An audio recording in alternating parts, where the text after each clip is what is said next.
ঠাকুর ভগবান ছিলেন, স্বাধীনতা সংগ্রামে ওনার কি ভূমিকা ছিল, স্বাধীনতা সংগ্রামে ওনার ভূমিকা কী ছিল সেটা জানার জন্য নেতাজি সুভাষচন্দ্র বসুর জীবনীটা পড়ে নিও। স্বাধীনতা সংগ্রামে ওনার কি ভূমিকা ছিল সেটা জানার জন্য দেশবন্ধু চিত্তরঞ্জন দাসের জীবনীটা পড়ে নিও, বুঝেছো? তাহলে আর এই ধরনের বোকার মতন প্রশ্ন কোনোদিন আর আমাকে করবে না, আমাকে কেন, কাউকে কোনোদিন করো না। যাই হোক, তো এরা নয় সমাজ সংস্কারক ছিলেন, এরা নয় ভগবৎ সত্তা ছিলেন না। আমি বলছি না, আমি গুগলে সার্চ করেছিলাম যে শ্রী ঠাকুর অনুকূল চন্দ্রের কাছে আর কোন কোন ভগবৎ সত্তা গেছিলেন। আদৌ কি কোনো ভগবৎ সত্তা গেছিলেন শ্রী ঠাকুর অনুকূল চন্দ্রের কাছে? তাতে যে তথ্য পেলাম সেখানে লেখা আছে, many revered religious personalities, politicians, social workers, educationalist and wise men visited him and sought solution for complex problems. Name of few who came include Holy Mother আনন্দময়ী মা, শ্রী সমাধি প্রকাশ আরণ্যক যাকে বলা হয় বনু মহারাজ, স্বামী অভেদানন্দা, নেতাজি সুভাষচন্দ্র বোস, আরও অনেক যারা নাম আছে। তাহলে আনন্দময়ী মা, স্বামী অভেদানন্দ, বনু মহারাজ এরা শ্রী ঠাকুর অনুকূল চন্দ্রের কাছে যেতেন। আমি বলছি না, গুগল বলছে, ইতিহাস বলছে, এবার আপনাদেরকে খুঁজে বার করতে হবে যে আমি মিথ্যে কথা বলছি। তা আমার বক্তব্য, ইনারা কি করতে যেতেন? ওরা নয় যেত ঠাকুরের কাছে জানি না কি করতে, আপনার তো তার কোনো ব্যাখ্যা যুক্তি কিছুই দিতে পারলেন না, কোনোটাই আপনাদের দ্বারা আর হলো না। যে ওই বড় বড় লেভেলের মানুষজন যাদের নামের আগে তিনি বলছিলাম নেতা নেত্রী মন্ত্র মহোদয়গণ, এরা শ্রী ঠাকুর অনুকূল চন্দ্রের কাছে গিয়ে বসে থাকতেন হাত জোর করে। ইনারা কেন যেতেন? ইনারা তো নিজেরা একটা ভগবৎ সত্তা। এমনও না যে ঠাকুর সব জায়গায় দৌড়ে বেড়াতো, ঠাকুর তো কোথাও কোনোদিন যায়নি। তাহলে ইনাদের ভগবৎ সত্তা হয়েও, দৈব সত্তা হয়েও ইনাদের শ্রী ঠাকুর অনুকূল চন্দ্রের কাছে যাওয়ার কি প্রয়োজন পড়েছিল? কেন গিয়েছিলেন? কেন গিয়েছিলেন সেটা বলছি। আমি বললাম না, সেদিনকে বলেছিলাম না, প্রশ্ন আমি করবো, উত্তর আপনি দেবো, কারণ আপনারা এতটাই অপদার্থ যে আপনারা এর কোনো উত্তর দিতে পারবেন না। আপনারা আটকে থাকবেন কেন শালিকে বিয়ে করেছিল, কেন গড়গড়া খেত, মানে আপনাদের বোধ বুদ্ধি ওইখানেই আটকে আছে। আপনারা জন্মেছেনই এই সমস্তগুলো করবার জন্য, এই জন্য আপনাদের দ্বারা এই সমস্ত প্রশ্ন মাথায় আসবে না, উত্তরও মাথায় আসবে না। আমি শুনেছি রামচন্দ্রকে হনুমান নিজের বুক চিরে দেখিয়েছিলেন। ইহা পৃথিবীর অন্যতম সত্য। উনি নিজের বুক চিরে রাজা রামচন্দ্রকে দেখিয়েছিলেন।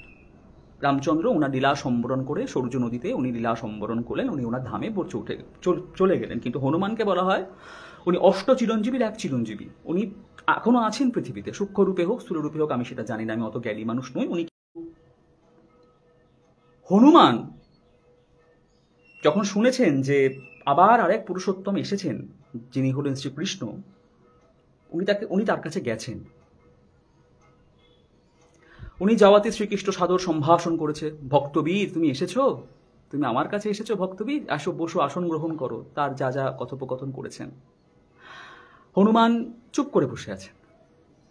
কিছুক্ষণ পর শ্রীকৃষ্ণ জিজ্ঞেস করছেন, কি হলো, চুপ কেন, আমাকে ভাল লাগছে না? তখন হনুমান বলছেন, আমি জানি আপনি সেই, আমি জানি আপনি নবরূপে এসেছেন, আমি সব বুঝতে পারছি, কিন্তু আমার ভেতরে তো সে বসানো। এটাই তো হওয়া উচিত, এটাই তো হওয়া উচিত। স্বামী অভেদানন্দ শ্রী ঠাকুরকে গিয়ে বলেছিলেন, ঠাকুর আমাদের আশীর্বাদ করুন, আমরা যার আরাধনা করি আমরা যেন তাকে পাই। ঠাকুর বলেছিলেন অবশ্যই পাবেন। আমি একটা আলোচনা প্রসঙ্গে পড়েছিলাম, বলেছিল অবশ্যই পাবেন। হতে পারেন না, দেখেন না শিক্ষা দীক্ষা কোথায় হলে তবে একটা সংগঠন সারা পৃথিবীতে একটা বেলুর মঠের মতন জিনিস করে দিয়ে যেতে পারে, দেখেন না, বোঝেন না। শিক্ষিত সম্প্রদায় কাকে বলে দেখুন। বলেছিলেন না মাছ কেন খায়, সারা পৃথিবীতে রাজত্ব করছে, দেখুন ওরকম ভক্তবীর ভক্তপ্রবর পাওয়া যায় না। যায়নি শ্রী ঠাকুর অনুকূল চন্দ্রের কাছে, না বসেছিল, ও না যাবো না আমাদের ইয়ে ক্ষুণ্ণ হয়ে যাবে। আনন্দময়ী মা যায়নি, নাকি আমি মিথ্যে কথা বলছি, ইতিহাস মিথ্যে কথা বলছে, কোনটা? হনুমান যখন কুরুক্ষেত্র যুদ্ধ হচ্ছে, হনুমান তখন আবার এলেন, বললেন আমি আপনাকে সাহায্য করব প্রভু। উনার বুকে রামচন্দ্র, উনার বুকে কিন্তু রামচন্দ্র, কিন্তু তখন যিনি পুরুষোত্তম ছিলেন, লীলা পুরুষোত্তম, তাকে প্রতিষ্ঠা করবার জন্য উনি কি করলেন, বললেন আমি অ্যাক্টিভলি থাকবো না, প্রত্যক্ষভাবে থাকতে পারবো না, আমি অর্জুনের রথের ধ্বজায় অবস্থান করব। বলতে পারতেন তো, না না কে আপনি, আমি রাম আমার সব, রাম আমার সব কিছু। এই হনুমানের পুজো করেন, হনুমান সম্বন্ধে কথা বলেন, জানেন এই সমস্তগুলো, উনি তো বলতে পারতেন না না ধর আমার কোনো প্রয়োজন নেই। উনি নিজে এগিয়ে এসে বললেন, প্রভু আমি থাকবো, অর্জুনের রথের ধ্বজায় আমি অবস্থান করব। সাক্ষাৎ উনি অবস্থান করেছিলেন অর্জুনের ধ্বজায়, সাহায্য করেছিলেন। মর্যাদা পুরুষোত্তমের সেবক হয়েও লীলা পুরুষোত্তমকে সাহায্য করেছিলেন। তার জন্য তাকে কি বুক চিরে কৃষ্ণকে বসাতে হয়েছিল, দেখাতে হয়েছিল যে এই যে প্রুফ, এখন আর রাম নেই, এখন কৃষ্ণ আছে আমার? সাহায্যের হাত বাড়িয়ে দেয়নি হনুমান। স্বামী অভেদানন্দ চলে গেছিলেন দেওঘরে, তার জন্য কি হয়েছে? ওনাকে সৎসঙ্গী হতে হয়েছে না রামকৃষ্ণ মিশনের ইতিহাস থেকে ওনার নাম মুছে দেওয়া হয়েছে? কোনটা? গিয়ে কি বলেছিলেন? ঠাকুর আশীর্বাদ করুন যেন আমরা যারা আরাধনা করি তাকে যেন পাই। ঠাকুর বলছিলেন অবশ্যই পাবেন, আমি পরম পিতার কাছে প্রার্থনা করি আপনারা তাকে পান, তাকে পেলে জীবন ধন্য হয়ে যায়, আপনারা পান। শিক্ষা একেই বলা হয়, বুঝেছেন? আপনাদের কাজই হচ্ছে সকালে ঘুমের থেকে উঠে খাতা নিয়ে বসা, কে মাছ খেয়ে গেছে, কে মাছ খাওয়াকে সাপোর্ট করে গেছে, কে তার শালিকে বিয়ে করেছে, কে গড়গড়া খেয়েছে, কার বংশ কি করছে, আপনারা এই করবেন। ওই জন্য না কিচ্ছু হয়নি আপনাদের দ্বারা, হবেও না। রামকে ভালোবেসে ভারতবর্ষের অযোধ্যাতে একটা ওই রকম ইতিহাস তৈরি হয়ে গেল কিছুদিন আগে, তার প্রতিষ্ঠা হলো। পরমহংসকে ভালোবেসে বিবেকানন্দ, স্বামী বিবেকানন্দ একটা ইতিহাস তৈরি করে দিয়ে গেছে, জানেন? শ্রী শ্রী ঠাকুর অনুকূল চন্দ্রকে ভালোবেসে সৎসঙ্গীরা তাকে হাজার হাজার শ্রীমন্দির করে দিয়েছে, দেখেছেন? আপনাদের নাকের সামনে দিয়ে আন্তর্জাতিক সংস্থান একটা 300 কোটি টাকার মন্দির তৈরি করে দিয়ে এলো তার ভগবানকে। বাইরে থেকে মানুষ এসে তার জন্য করে দিয়ে গেল, ইতিহাস একটা তৈরি হচ্ছে সেখানে। সে যেভাবে হোক যাই হোক করছে তো। আপনারা কি করেছেন? 100 বছর ধরে তো আছেন ওখানে। আপনাদের ভগবানদের জন্য আপনাদের কন্ট্রিবিউশন কি করেছেন? এগুলো করা কি আমাদের অপরাধ? বেলুড় মঠ স্থাপন করা কি স্বামী বিবেকানন্দর অপরাধ? রাম মন্দির স্থাপন করা কি অপরাধ? অনুকূল ঠাকুরের হাজার হাজার কেন্দ্র মন্দির হয়েছে, তার ভক্তরা করতে, সেটা অপরাধ? যেহেতু নিজেরা কিচ্ছু করতে পারছেন না, ওই জন্য সবারটা অপরাধ হয়ে গেল এখন, তাই না? সবাই অপরাধী। তাদের গুরুকে ভালোবেসে, গুরুমাকে ভালোবেসে সবাই অপরাধী, একমাত্র আপনারাই সব থেকে বেশি ভালোবাসেন। এই সমস্ত দিয়ে আর কদিন চলবে আমাকে বলুন তো? কদিন? আপনারা নিজেরাও ভালো করে জানেন শ্রী শ্রী ঠাকুর অনুকূল চন্দ্র ভগবান উনি ছিলেন যুগ পুরুষোত্তম, নালে তার এত প্রমাণ আদি তৈরি হতো না। তৈরি হয়েছে শুধুমাত্র আপনাদেরকে দেখানোর জন্য, কারণ সৎসঙ্গীদের মনে কোনো প্রশ্ন নেই তাদের ঠাকুরকে নিয়ে। আপনাদের তিরিং বিরিং করে লাফন সব থেকে বেশি, 1 লক্ষ লোকের মাঝে 10 জন তিরিং বিরিং করে সবসময় লাফাতে থাকেন আপনারা। ওই জন্য আপনাদেরকে প্রমাণ দেওয়ার জন্য এই সমস্তগুলোকে খুঁজে খুঁজে বার করতে হচ্ছে। অশাস্ত্রীয় যে সমস্ত কথাবার্তাগুলো বলেন সমস্ত কিছুর। আজকে আমি যদি আমার শিক্ষা দীক্ষা থেকে সরে এসে আপনাদেরকে ঠিক আপনারা যে ধরনের প্রশ্নগুলো করেন, অশাস্ত্রীয় মানে যার কোনো যুক্তি নেই, অযৌক্তিক প্রশ্ন যেগুলো করেন ঠাকুরকে নিয়ে, আমি যদি একবার প্রশ্ন করতে শুরু করে দিই, চৈতন্য মহাপ্রভু ছিলেন তো নবকলেবর, শ্রীকৃষ্ণের নবকলেবর, পুরীতে ওনার অ্যাকসেপ্টেন্স নেই কেন? উনি তো সার্বভৌমকে ষড়ভুজ মূর্তি দেখিয়েছিলেন। পুরী মন্দিরে যখন উনি গেলেন, উনি তো ছিলেন শ্রীকৃষ্ণের নবকলেবর, তখন জগন্নাথকে সরিয়ে উনাকে বেদিতে বসানো হয়নি কেন? এই সমস্ত অবান্তর প্রশ্ন এখন আমি যদি করি, ভাল লাগছে শুনতে এই অবান্তর প্রশ্নগুলো? নাকি ভেবেছেন যে এই সমস্ত প্রশ্নগুলো আপনাদের কোনোদিন আসতে পারে না? কোনটা? বংশ নিয়ে প্রশ্ন তোলেন। অনুকূল ঠাকুরের বংশের, অনুকূল ঠাকুরের ধর্মের মধ্যে সন্ন্যাস ধর্ম নেই। আমরা কেউ গেরুয়া পড়ি না, আমরা কেউ মাথা মুন্ডন করি না, আমরা কেউ প্রতিজ্ঞা করি না যে জাগতিক সমস্ত সুখ সুবিধা, সাংসারিক যা সমস্ত সুখ সুবিধা থেকে আমরা নিজেদেরকে সরিয়ে রাখবো। কেউ বলে না আমরা তো সংসারই করব, আমরা বিয়ে করে স্ত্রী নিয়ে পুত্র নিয়ে সংসার করে যাব। ঠাকুর আমাদের যে পথ দেখেছেন আমরা সেই পথে হাঁটবো। মাথা মুন্ডন করে গেরুয়া পরে আপনারা দেখান আমরা সর্বত্যাগী সন্ন্যাসী। এসি গাড়ি লাগে কেন? এসি বাড়ি লাগে কেন? বাজারের সব থেকে দামি দামি ফল, দামি দামি মিষ্টি, দামি দামি খাবার গ্রহণ করতে হয় কেন? তেল চকচকে চেহারা কেন? সর্বত্যাগী নাকি আপনারা? আর এরা নাকি ভোগী? লাগে কেন? শঙ্করাচার্য তো মেঝেতে শুতো, স্বামী বিবেকানন্দ একটা ইট মাথায় দিয়ে শুতো, চৈতন্য মহাপ্রভু সন্ন্যাসকে এভাবে পালন করেছে জানি আমি। আপনাদের মোবাইল, এত বড় বড় মোবাইল ফোন, আপনাদের এসি গাড়ি, আপনাদের ঘরের মধ্যে এসি, গোদেলা চেয়ার লাগে কেন? লাগা তো উচিত নয়। এরা তো ভোগী, এদের নয় লাগতে পারে, আপনাদের লাগে কেন? হ্যাঁ, তখন ভোগ ত্যাগ সব এক জায়গায় এসে দাঁড়িয়ে যায়। তখন ভোগী ত্যাগী সব সমান, খালি মাথা মুন্ডন আর গেরুয়া পড়ে গেলাম, ব্যাস আমি ত্যাগী, আসল জায়গায় সব এক। হ্যাঁ, ভাবেননি না কোনোদিন এ সমস্ত শুনতে হবে? বিশ্বাস করুন, আমি হাত জোর করে বলছি, আমার এ সমস্ত বলতে ইচ্ছা করে না, কিন্তু আপনারা এমন জায়গায় আঘাত দিয়েছেন যে সমস্ত বলতে আমি বাধ্য হচ্ছি। এমন জায়গায় আঘাত দিয়েছেন আপনারা, এই সমস্ত বলতে আমার একটুও ইচ্ছা করছে না, ইচ্ছা করে না। আমি আপনাদের সম্মান করি, সাধুগুরু বৈষ্ণবকে আমি প্রণাম করি, কিন্তু আপনারা যেমন অবান্তর এবং অযৌক্তিক সমস্ত কিছু সে খাড়া করিয়ে দেন, আমি আমার জায়গা থেকে নেবে আপনাদেরকে এই সমস্ত কথাগুলো বলছি। অনুকূল ঠাকুরের বংশ নিয়ে প্রশ্ন করা হয়, আরে বাবা, তারা যেমন হোক যেভাবে হোক তারা তো ধর্ম প্রতিষ্ঠা করছে। কে কার সাথে সেলফি তুললো, কে কোথায় কাকে কি বলল, তার বংশধর এই সমস্তগুলো করছেন প্রমাণ করার জন্য। এই ভগবত বংশ, এই ভগবান বংশের উদাহরণ, এই ভগবানের বংশরা তাই হয়। শাম্ব কি করেছিল ভগবানের বংশে জন্মগ্রহণ করে? শ্রীকৃষ্ণ নাকি নিজে তার ছেলেকে অভিশাপ দিয়েছিল, শাম্বকে নিজে অভিশাপ দিয়েছিল, বাবার মতো দেখতে ছিল বলে যত ভুলভাল কাজ করে বেড়াতো। সেই সুযোগটা নিয়ে ঋষি মুনিষী তপস্বীদের উৎপাত করতে গিয়ে শাম্ব। যুগ পুরুষোত্তমের বংশ নিয়ে প্রশ্ন করেন, লীলা পুরুষোত্তমের বংশ নিয়ে এবার প্রশ্ন করছি। ভালো লাগছে না মিথ্যে কথা বলছি? কোনটা? হ্যাঁ, বজ্রনাভ ছাড়া শ্রীকৃষ্ণ যদু বংশ ধ্বংস করেছিল, একমাত্র বজ্রনাভকে বলে গেছিল আমার প্রচার করবে। বজ্রনাভ ছাড়া সবাইকে ধ্বংস করে দিয়েছিল শ্রীকৃষ্ণ। বজ্রনাভকে বলেছিল আমার প্রচার করে বেড়াবে, তোমার কাজ হচ্ছে শুধুমাত্র আমার প্রচার করা। শ্রী শ্রী ঠাকুর অনুকূল চন্দ্র যেটাকে বলে গেছে যাজন।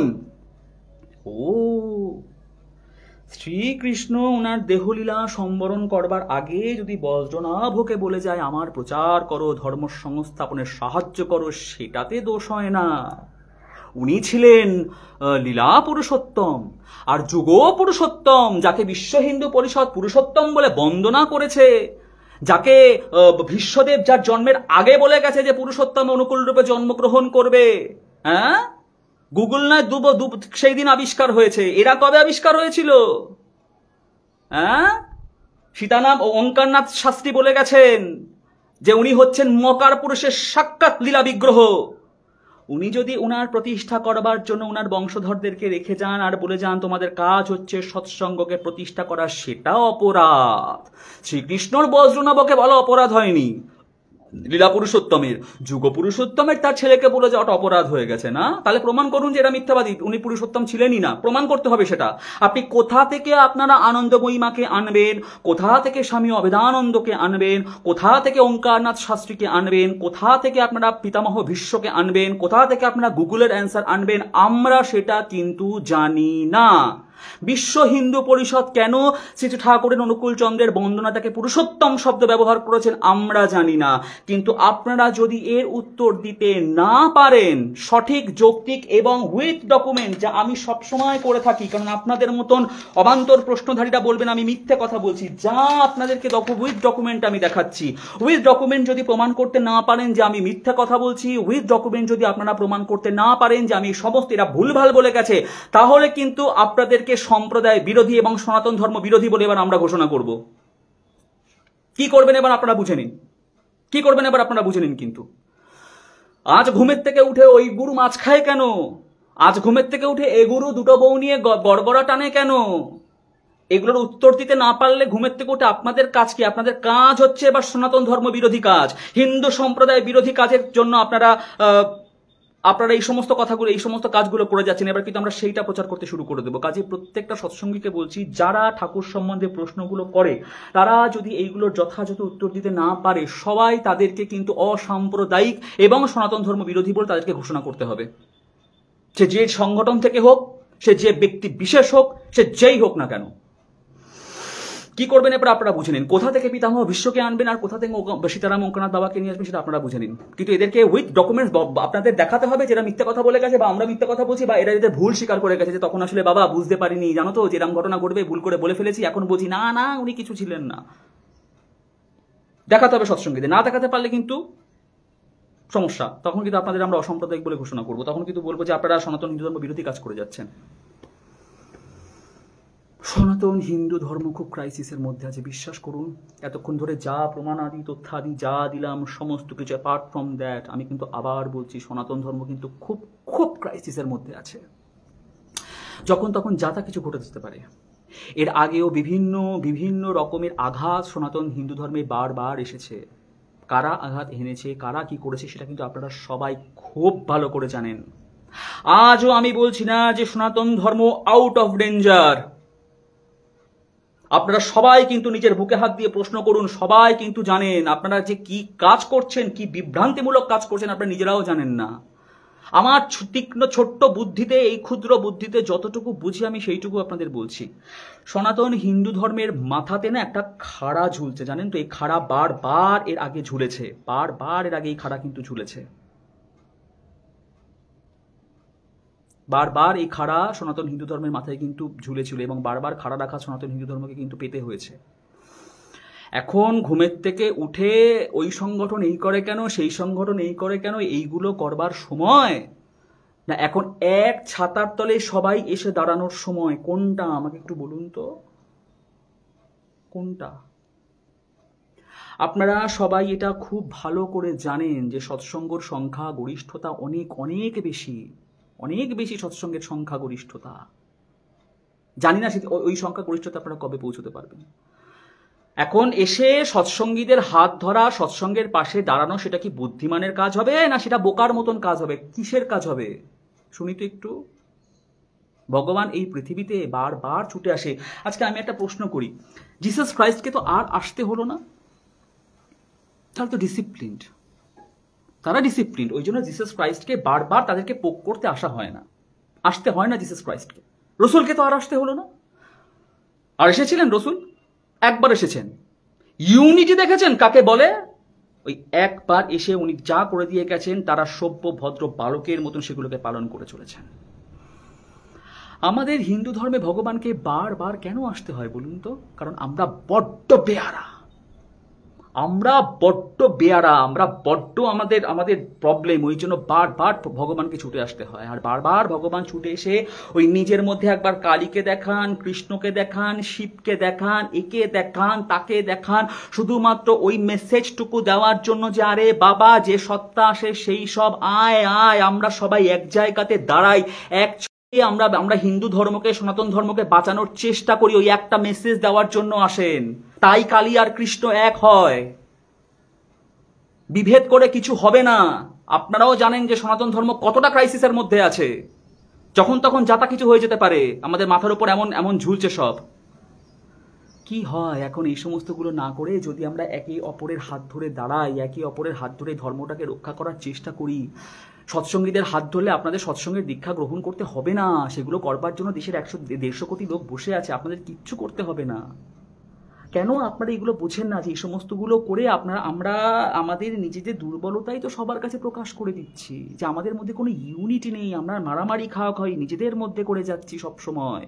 এ ওকে কালি ছেটাচ্ছে, সে তাকে গালাগালি দিচ্ছে, সে তার কর্ম নিয়ে প্রশ্ন তুলছে, সে তার ইনকাম নিয়ে প্রশ্ন তুলছে, সে তার বংশ নিয়ে প্রশ্ন তুলছে। এইগুলো করতে থাকলে এইগুলোই হবে, মাঝখান থেকে কি হবে, আমরা আমাদের যে দুর্বল জায়গাগুলো সেগুলো আমাদের বিরোধীদের হাতে নিজেরাই তুলে দিচ্ছি, যে আয় বেল মুঝে মার। এটা কি বুদ্ধিমানের কাজ হচ্ছে? এটা কোনো বুদ্ধিমানের কাজ হচ্ছে না। তার থেকে বড় কথা, এই সমস্তগুলো না করে যদি আমরা একে অপরের হাত ধরে দাঁড়াই, তাহলে অসুবিধাটা কোথায়, কি এসে যায়? কাউকে কারুর অর্থ দিতে হবে না। সৎসঙ্গের হাত ধরলে আপনাদের ইনকামের 50% সৎসঙ্গকে দিতে হবে না, না সৎসঙ্গ তার ইনকামের 50% আপনাদেরকে দেবে। হাত ধরার অর্থ হচ্ছে যে শুধুমাত্র অপপ্রচার চালাবেন না, কোনো ধর্ম সংগঠন, কোনো সাধুগুরু কাউকে নিয়ে অপপ্রচার চালাবেন না। ভক্ত ভাঙিয়ে খাওয়াটা ভালো কথা নয়। রামকৃষ্ণদেবের সম্বন্ধে যখন এই সমস্ত অপপ্রচার করেছিলেন তখন কটা রামকৃষ্ণ মিশন থেকে লোক বেরিয়ে আপনাদের ওখানে ঢুকেছে? কজন ঢুকেছে দেখাতে পারবেন? যে বাবা লোকে ভক্ত বলেছে, এই বাবা তাই তো, ঠাকুর তো পরমাংস নিয়ে মাছ খেতো, এটা তো ঠিক না, শাস্ত্রীয় নয় তো, তাই যারা বলেছে তাদের দীক্ষা নিয়ে একটা দেখাতে পারবেন? একজনকে দেখাতে পারবেন যারা এখান থেকে গিয়ে আপনাদের আশ্রমে দীক্ষা নিয়েছে, আপনাদের সংগঠনে দীক্ষা নিয়েছে? অনুকূল ঠাকুর সম্বন্ধে যুগের পর যুগ ধরে অপপ্রচার করে যাচ্ছেন। কি হয়েছে? কটা অনুকূল ঠাকুরের ভক্ত বেরিয়ে আপনাদের সংগঠনে গেছে? ঝাঁকে ঝাঁকে লোকে তো এইখানে আসছে, দিন দিন তার ভক্ত সংখ্যা তার বেড়েই যাচ্ছে, তার মন্দির বেড়েই যাচ্ছে, 7 কোটি 8 কোটি 9 কোটি 10 কোটি তার ভক্ত সংখ্যা হয়েই যাচ্ছে। লাভ হচ্ছে না তো কিছু, at the end of the day কোনো লাভ হচ্ছে না। হ্যাঁ, কি হচ্ছে এই সমস্তগুলো করে? আর যে সমস্ত ইন্ডিভিজুয়ালরা জানি না তারা কোন সংগঠনের অধীন বা তারা কোন ধর্মকে বিশ্বাস করে, যারা সৎসঙ্গে অপপ্রচার চালাচ্ছে, তাদেরকে তো যে ভাষায় আমি বললাম যে তোমরা অ্যাকচুয়ালি হচ্ছে সনাতন হিন্দু ধর্ম বিরোধী, তোমরা সম্প্রদায় বিরোধী, তাই এই সমস্ত গুলো করছো। এবং সব থেকে বড় কথা, যে কথাগুলো আমি আজকে বললাম তার যথাযথ উত্তর কিন্তু তোমাদেরকেই দিতে হবে। বহু প্রশ্ন করো না সৎসঙ্গদের নিয়ে। আজকে আমি যে প্রশ্নগুলো বললাম ওই তথ্য প্রমাণ আদি, তার উত্তর কিন্তু তোমাদের কাছ থেকে এবার আমাদের চাই। কিভাবে প্রমাণ দেবে তা আমরা চাই না, এবং উইথ ডকুমেন্ট প্রমাণ দিতে হবে যে উনি এই কথাগুলো বলেননি, শ্রীমদ্ ভাগবতে ভীষ্মদেবের কথাগুলো বলেননি, বা ভীষ্মদেবকে যখন যদি আসে তোমাদের সামনে তাকে ভিডিও রেকর্ড করে আমাদেরকে দেখাতে হবে যে উনি বলছেন যে ভাই ভুল হয়ে গেছে, ওই যুগে থেকে বুঝতে পারিনি অনুকূল ঠাকুর কি করবে, ভাই ভুল হয়ে গেছে। এটা কিন্তু আমাদের ভিডিও রেকর্ড করে দেখাতে হবে। আনন্দময়ীকে তোমাদের ভিডিও রেকর্ড করে দেখাতে হবে, যখন উনি বলছেন আমার ভুল হয়ে গেছে, সৎসঙ্গে যাওয়া আমার উচিত হয়নি, আমি বুঝতে পারিনি অনুকূল ঠাকুর ব্যবসা করবে ভবিষ্যতে, আমি বুঝতে পারিনি। এটা কিন্তু ভিডিও রেকর্ড করে দেখাতে হবে, ওনাদের স্বীকারোক্তি দেখাতে হবে। কিন্তু আমি কিন্তু উইথ ডকুমেন্ট দেখাচ্ছি, তোমাদের কিন্তু উইথ ডকুমেন্ট দেখাতে হবে যে ওনারা এই সমস্ত কথাগুলো তোমাদেরকে বলে গেছে। এটা যদি না পারো তাহলে তোমরা অসাম্প্রদায়িক, তোমরা সনাতন হিন্দু ধর্ম বিরোধী, তোমরা সনাতন হিন্দু ধর্মকে নিজেরাই ভাঙতে চাইছো। পরিষ্কার কথা কিন্তু আমি বলে দিলাম তোমাদেরকে।